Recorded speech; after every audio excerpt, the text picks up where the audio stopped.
વડોદરામાં યુનિટી માર્ચના અંતે સરદાર પટેલની પ્રતિમાને રઝળતી હાલતમાં મૂકી દેવાતા વિવાદ કોંગ્રેસ પ્રમુખે આકરી ટીકા કરી કાર્યવાહીની માંગ કરી।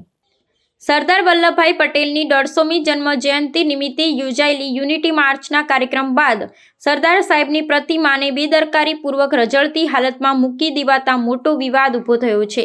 આ માર્ચમાં સ્થાનિક ધારાસભ્યો અને અગ્રણીઓ પ્રતિમા સાથે રેલીમાં જોડાયા હતા, પરંતુ કાર્યક્રમ સમાપ્ત થયા બાદ રાત્રિના સમયે કિશનવાડી વિસ્તાર નજીક આ પ્રતિમાને એક વાહન પર જ અવગણનાપૂર્વક છોડી દેવામાં આવી હતી, જેણે રાજકીય અને સામાજિક ગરમાવો જગાવ્યો છે। આ સમગ્ર ઘટનાને પગલે શહેર કોંગ્રેસ પક્ષના પ્રમુખે આકરી ટીકા કરી હતી। તેમણે આ કૃત્યને રાષ્ટ્રના લોહ પુરુષ સરદાર પટેલના સન્માનની અવગણના ગણાવી આયોજકોની જવાબદારી અને ગંભીરતા પર સવાલો ઉઠાવ્યા હતા। તેમણે આક્ષેપ કર્યો હતો કે જે પક્ષ દ્વારા દેશભરમાં સરદાર સાહેબના આદર્શોને ઉજાગર કરવાની વાતો કરવામાં આવે છે, તે જ પક્ષના કાર્યક્રમમાં આ પ્રકારે રાષ્ટ્રીય મહાનુભાવોની પ્રતિમાનું અપમાન થવું અત્યંત ખેદજનક છે। કોંગ્રેસ પ્રમુખે જવાબદાર તત્વો સામે યોગ્ય કાર્યવાહી કરવાની માંગણી કરી હતી અને આ મામલે સત્તાધીશો દ્વારા તાત્કાલિક સ્પષ્ટતા કરવામાં આવે તેવી અપેક્ષા વ્યક્ત કરી હતી। સરદાર સાહેબના આદર્શોને માત્ર કાર્યક્રમો પૂરતો સીમિત ન રાખતા અને સાચા અર્થમાં સન્માન આપવા અને જાળવવા માટેની જરૂરિયાત પર તેમણે ભાર મૂક્યો હતો। આ ઘટનાને કારણે યુનિટી માર્ચના આયોજન પાછળનો હેતુ અને ગંભીરતા અંગે શહેરીજનોમાં પ્રશ્નો ઊભા થયા છે।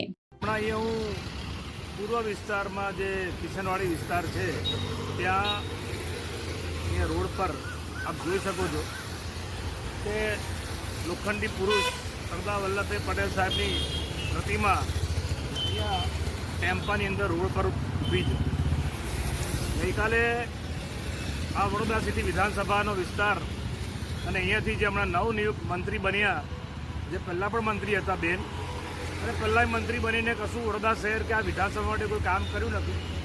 ગઈકાલે વડોદરાના સાંસદ આ બેન જે મંત્રી બન્યા એ કોર્પોરેટરો બધા ડિસ્કો ડાન્સ કરતાં કરતાં એકતા યાત્રા યુનિટી માર્ચ કાઢી હતી। કેમ કે સરદાર વલ્લભભાઈ પટેલની 150મી જન્મ જયંતિની ઉજવણીના ભાગરૂપે અત્યારે તો બધા ભાજપના નેતાઓ પોતાના ઘરમાં ઊંઘતા હશે, આ તો પોતાનું કોઈ કામ કરતા હશે। સવારના હમણાં 9 વાગ્યા છે। આ લાઈવના માધ્યમથી બતાવવા માગું છું કે જોઈ લો સરદાર વલ્લભભાઈ પટેલ માટે ભારતીય જનતા પાર્ટીના નેતાઓને શું માન સન્માન છે એનો જીવતો જાગતો નમૂનો તમારી સમક્ષ અહીંયા હાજર છે।